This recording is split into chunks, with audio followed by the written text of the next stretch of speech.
Hello, y'all.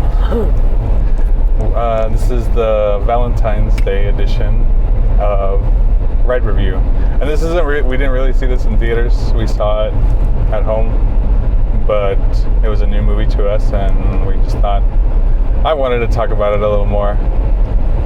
And we saw the Materialists. This is a movie, I forgot when it came out. It's with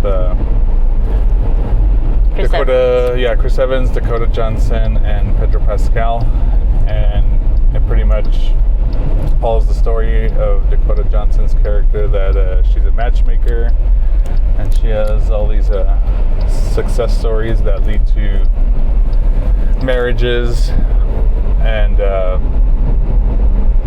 essentially treats dating like a business deal, like it's essentially like your resume, your listing, not necessarily always like your skills, but your attributes, your heights, your income, your economic status, your upbringing, your political alignment, and so on. And so you try to find the closest match, and usually things that match up more evenly tend to work out better.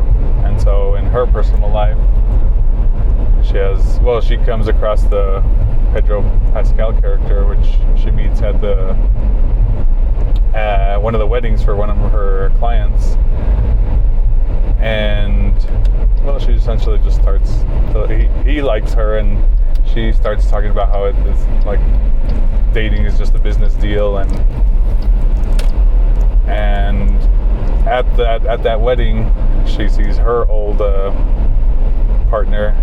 And I guess you don't know it then, but you can tell there's history because he comes and says hi to her in the middle of like her talking to the Pedro Pascal character, and you can tell there's history there. And I don't know, I guess that's where the story starts diving in a little deeper into both. Anything you want to add so far? Anything I missed? Anything boy version didn't? No, you covered it. That was a really good boy version. So, I guess now going into a little more of the depth of it, I guess I wanted to do it more as a Valentine's Day thing, because my feed sometimes, like obviously I'm married, we're going on a Valentine's Day date right now, and I'm not in the dating scene, but I get a lot of it on my feed, like as to, and I don't know if it's how much you guys get, but it's become very typical of like the high value man and high value woman, and how everyone thinks they're worth so much, but then kind of when it comes into self-reflection as to how much you're worth, how much are you bringing into this business deal, like people seem to get pissed off. And this was kind of a little bit of the case, because that's a lot of how her clients were. They have this whole list of boxes to check, and I don't know, it just seems like very entitled. Like, how come you think you have deserved or earned this in any way? Like, what are you offering that even somebody of that status would want? You have all these demands. Do you meet the other person's demands? It's starting to seem very one-sided. So, sorry. Anything to add to that? No, I do find it interesting that you keep getting all of this dating stuff. Yeah. I get nothing of it. And maybe it's just that I keep watching it, and it's just kind of like, it's just fascinating to me, because I don't think we experienced that. No. And so it's just very odd to me that like you can now suddenly have these standards and have nothing to show for it, and it's like psychologically mind baffling to me. And maybe it's also one of those that like it's not everyone doing that, but it's enough to make it a topic of enough content that's being produced with this. No, like I do enjoy that you get it, because then I end up watching it also. So maybe that's what it ends up being, but I end up thinking that because of the way I'm not sure if it's a trend or not, or if this is how like it's going to be forever, but we have a son, And I want to be an advocate for him because I know how I was and I know how some women are, because I have a lot of friends that are women and the shared stories and whatnot. And I don't want my boy to be taken advantage of. Just like, he's little, but it was already a thing for this Valentine's Day. Like, should I get this girl this? Absolutely not. Like, you should not. But she gave me this, something extra that she didn't give somebody else. And I was like, well, that was her choice. So here I am playing like baby man advocate for our son. But at the same time, like, I'm not sure where the training or where it all came from. But yeah, I feel like something with the Materialists that I liked is that they tried to make it even, but where it wasn't even is that she would, they're both paying customers, right? Like the man and the woman were paying customers of hers, and then they would match them. And so I was like, well, who is getting the short end of the stick here, How so? Or what is the short end, or what do you mean? The short end of the stick, because she would lie. She would make up stuff saying, like, this person is this person is that. Oh. When it wasn't true. Maybe. Because I do think, like, that was her way of, like, bending the truth a little bit, because, like, your damn standards are too damn high. Like, you're not going to find this. So, like, she would bend it a little to try to get them to, like, even acknowledge some of this stuff. So I guess the part that got me a little more with it, they dive a little deeper into her history with Chris Evans' character, and they had been together for I don't know how long, but there was a history, and it sounds like she essentially broke up, or like the reason, I don't know who broke up with who, but they broke up with him. They split up because he was poor. And I guess they I don't even know if they, like, do you say they were happy together except for the fact that they were poor? Like, I that's kind of the part that I don't quite understand from her part. And so when she meets the Pedro Pascal character, she does start saying like what she wants, and it is more of materialist things. Like she just wants somebody with money and a stable job and blah blah blah. But as she's going with him, she realizes she doesn't have the spark with him, and that's where I really had the issue. I talked to a friend of mine, and that's where I had kind of that disagreement, because, well, at least to me, seeing the woman's perspective and from the experiences I had with women, it almost seems like women just like chaos.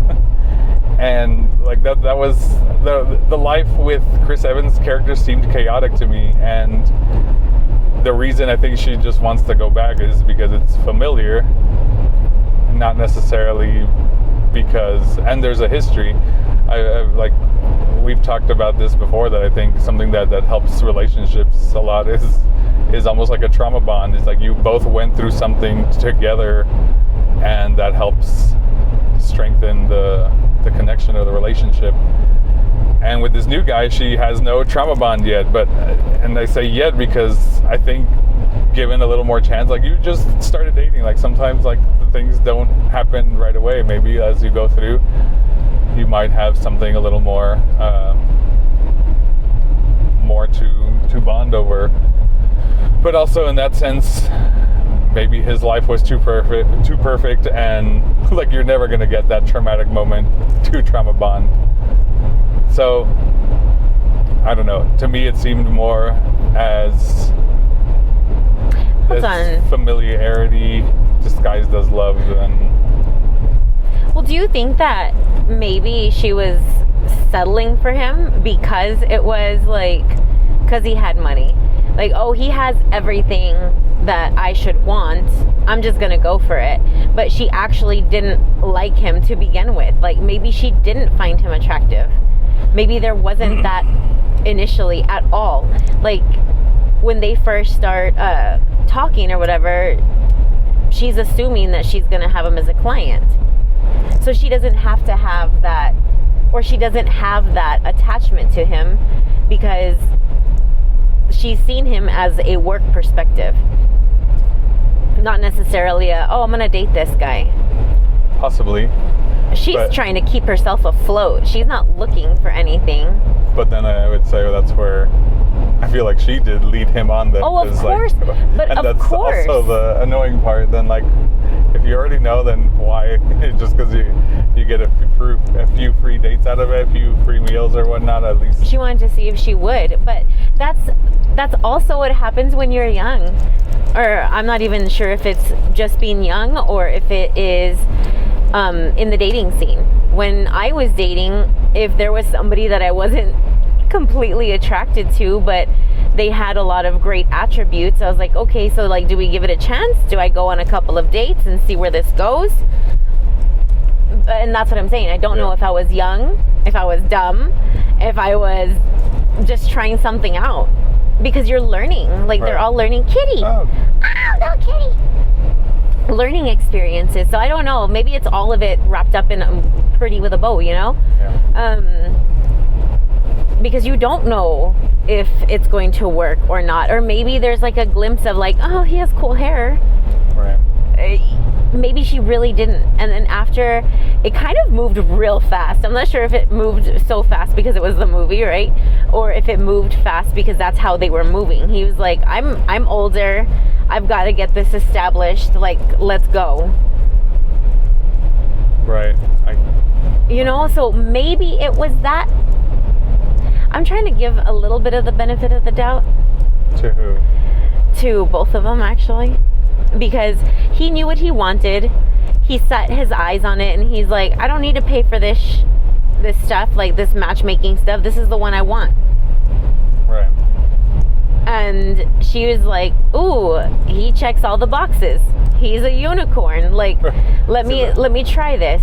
Like, maybe he is supposed to be handsome, but what if she actually doesn't find that? Maybe she doesn't actually have that attraction. Maybe. And I guess that was my other part of the thing, is that this guy was she said he was considered a unicorn. He was like the certain height, made a certain amount of money, had so and so, whatever, checked all the boxes as to what women are looking for. Yet she didn't want him. And I could see that being more as a personal preference, but I don't think she ever mentioned that. She didn't mention what about him she didn't.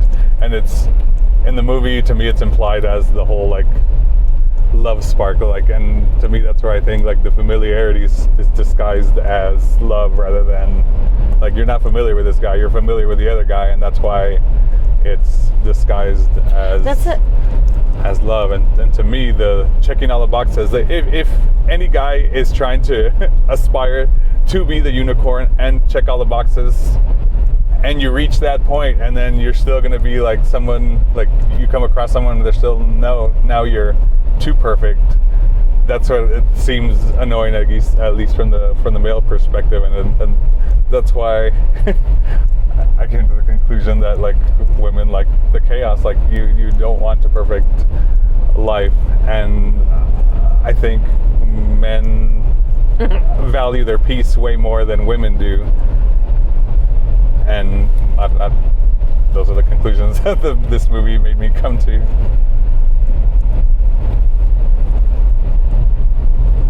You're welcome. That I like your right. chaos. Everybody comes with chaos. I think it's right. I think it would be completely without using the BS but everybody has their skeletons. Everybody right. has their chaos. Everybody right. has their peace.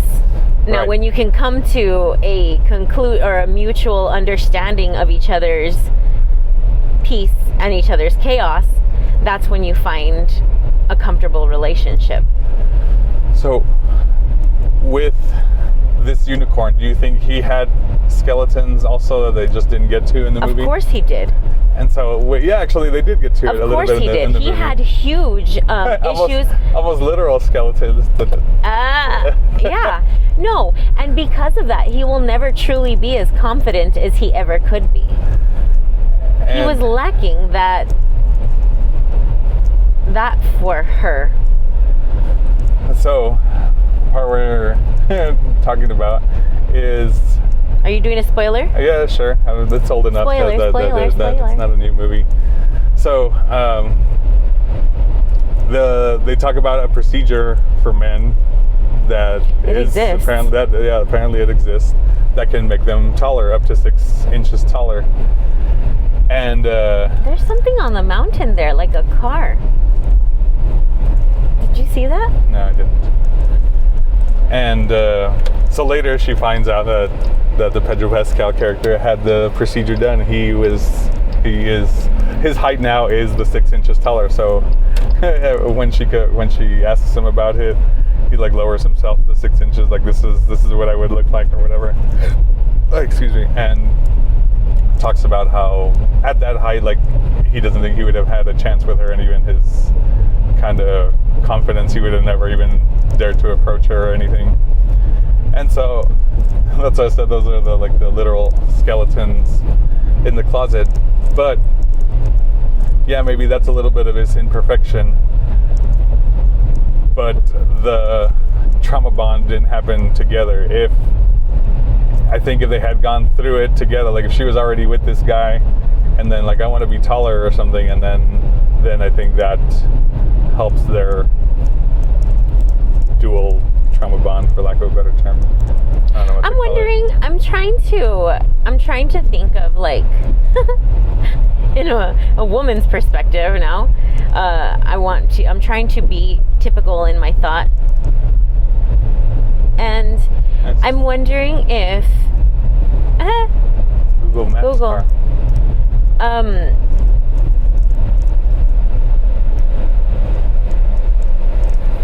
I'm wondering if he didn't have enough vulnerability for her. He was never vulnerable with her until it was too late. Me personally, like to see some kind of vulnerability in another person, because I need to know that you're human.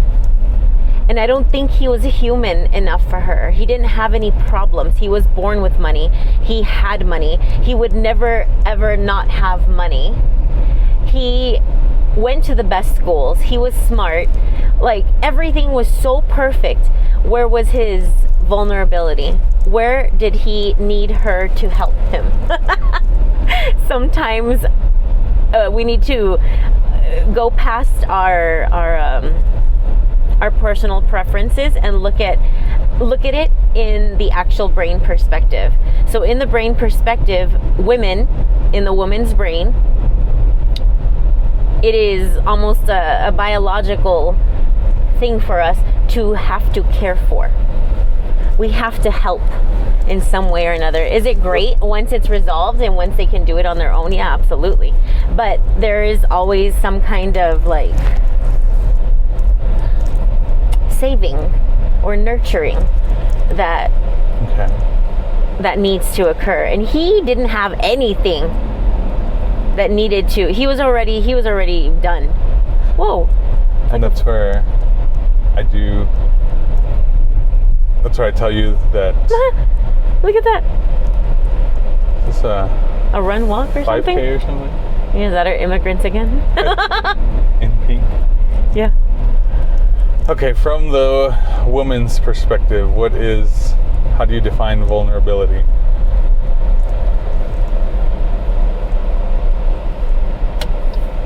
Oh, that's not fair to other women. I can only give my perspective on vulnerability. Okay. Give your perspective.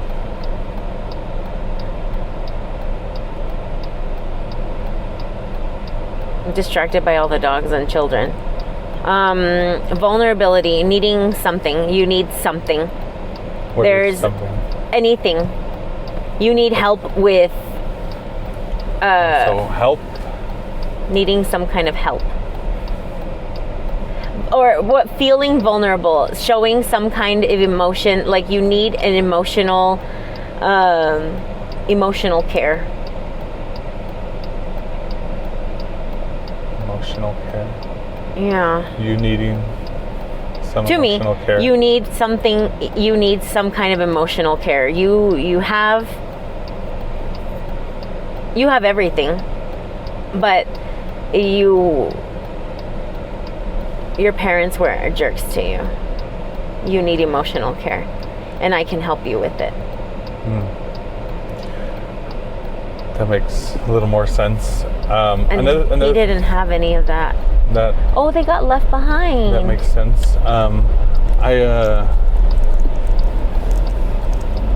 I do think, at least from what I've learned from our relationship, and I think something a lot of people get wrong from, I don't know if early relationships or just even later, is that I think we do try to find people that are too similar to us. And I think in ways that has helped us is covering each other's blind spots. Like there's stuff that I understand that you may not understand, and then there's stuff that you understand that I may not understand. And together, once you kind of start with being able to see what the other sees, oh my gosh, just makes you a stronger person than to just, if you both see the same thing, you're never gonna see any other thing, any other perspectives or outside of your own perspective. I was just talking to my dad about this the other day because in my family, there are a lot of women on his side, and it was on my mom's side. And it actually initiated because I have a couple of cousins that are firefighters, and they are some of the most calm men, like level 0 anxiety, like just as chill as a cortisol levels. Yeah, they have 0 cortisol. And in my family, the women are at like a level 10 I'm a level 10.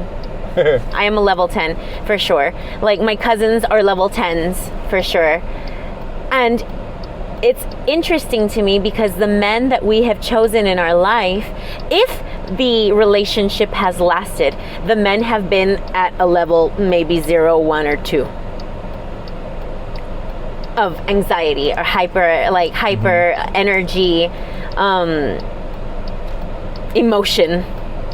I'm not saying that the men are emotionless. I'm saying that the women are very highly emotional and the men are very moderate to mild or almost 0 emotional, like expressiveness. I don't know how to describe it, but that's what I'm noticing is like it's a trend, and these are the relationships that have lasted the longest, is that they're very mild. And I feel like in that you have a good balance. My mom was a level 10. My dad is a level 1 or 2. So they balanced each other out. And you know? Even in like, I don't know, like other just life skills, like you're more extroverted, I'm more introverted. So when they say opposites attract, I'm not sure how. I don't know. I was attracted to your like very mellow, and I'm like, wow. The joke is, right, that you're a great listener. And who knows if you were listening or not, but you knew when to like, and I could just go and go and go and go and go and go. And that was fine. I was content with it. I didn't know that you weren't listening. But like, I think that there's a healthy balance to it, right? And as your relationship grows, you, like, if there is something that is very pertinent that I'm going to say, hey, like, for real though, like, attention, please, like, right. This is something. The other parts, sometimes you just need to get it off your chest, and don't really need any kind of reciprocity or validation, you know? But that's what I was thinking too, is with it, going back to the Materialist, she was very very attractive. She's very put together. She's making her own money. She has her own apartment. She doesn't have a roommate. Like, she is working her butt off to get to where Pascal's character is. Right? Right. He is set. He has his own. He has everything he could possibly need. But then where does that leave her? Like, what does she have to do? She woke up in the bed and she was like, I have nothing. Like, she's bored. Right. And I'm like, girl, and that's how it's been with so many of the movies that we've seen. Like Big Little Lies. What do these women have to do? They're doing nothing. They're so you like chaos. You like to find the chaos to stay not bored. It doesn't have to be chaos, but they need to find something. But a lot of times you see that they find chaos. Yeah. I don't understand what that would be. That's how come I can't really speak on it, because I don't know.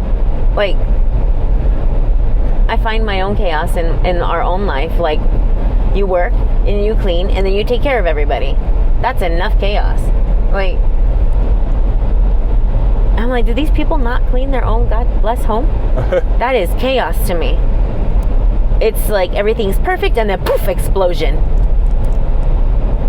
It's instant. And I'm like, dang, man. So that's where I find my chaos. I think that's how come I am fine. But with her, I don't think that she could find it. I don't think she found it in her. I'm not trying to be a romantic and say like, oh, it wasn't love at first sight for her. No, of course it wasn't love at first sight for her. She was busy trying to do work. That's what she was doing. It was her client's wedding. She's still acquiring more clients with the women. And then if she can find a man to do so too, why not?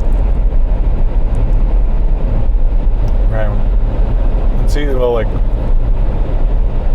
another thing I thought of, I don't know if there's any truth, but I guess how much she did pull herself together, like from when she was with Chris Evans' character. Like you said, she kind of moved up the ranks here. She's making her own money. She seems to be doing pretty well for herself. Mm-hmm. And then coming back to the Chris Evans character, it seems like he hadn't really done much since he was with her. So essentially he was kind of the quote-unquote loser in the...